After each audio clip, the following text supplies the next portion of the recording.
तर नमस्कार. नवीन व्हिडिओमध्ये स्वागत आहे. सर्वांना एक उत्सुकता लागलेली की बकासूर 15 ऑगस्टच्या महाराष्ट्र केसरी मैदानामध्ये पळणार आहे का नाही पळणार आणि पळाला तर कोणासोबत पळणार. तर मित्रांनो, तेच आपण या व्हिडिओमधून घेऊन आलेलो आहे. त्यासाठी व्हिडिओ कंटिन्यू करा आणि आपल्या चॅनलला नवीन असाल तर चॅनलला सबस्क्राईब करा. तर मित्रांनो, आपला अक्रम हिंद केसरी, ज्याला आपण देव म्हणून ओळखतो, असा आपला बकासूर या चौदरवाडी मैदानामध्ये पाळणार आहे.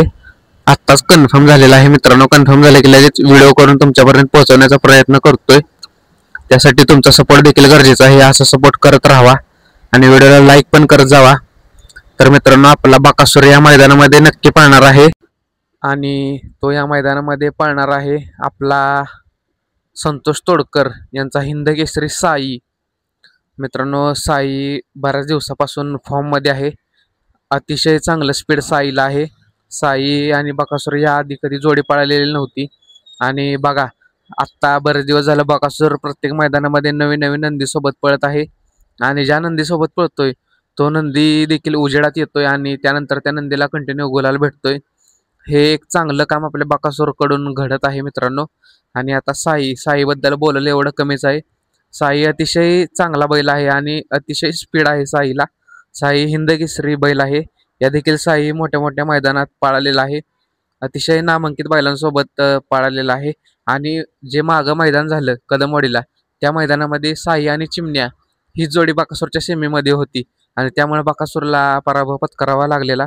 आता तोच साई आपल्या सर्वांचा लाडका बकासूर याच्यासोबत पाळणार आहे मित्रांनो.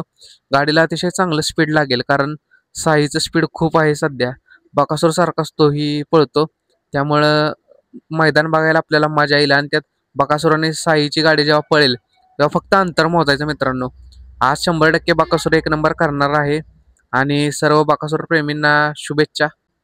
आजच्या या 15 तारखेच्या चौदरवाडीच्या मैदानामध्ये बकासूर नक्कीच एक नंबर करणार तर आहेच आणि साई देखील त्याला चांगल्या प्रकारे साथ देईल. आणि मित्रांनो, जे पुढं 17 तारखेला मैदान आहे त्या मैदानामध्ये तुम्हाला बकासूर कोणासोबत पळताना बघायचं आहे ते तुम्ही कमेंट करून आपल्या व्हिडिओच्या खाली नक्की सांगा. या मैदानाचा गट क्रमांक 1, गट क्रमांक 24 आणि गट क्रमांक 3 या तिन्हीपैकी एका गटामध्ये आपल्याला बकासूर पळताना दिसणार आहे. माझ्या अंदाजाने गट क्रमांक 1 मध्येच आपल्याला बकासूर पळताना दिसेल, नाहीतर गट क्रमांक 30 मध्ये सुद्धा बकासूर पळताना दिसू शकतो.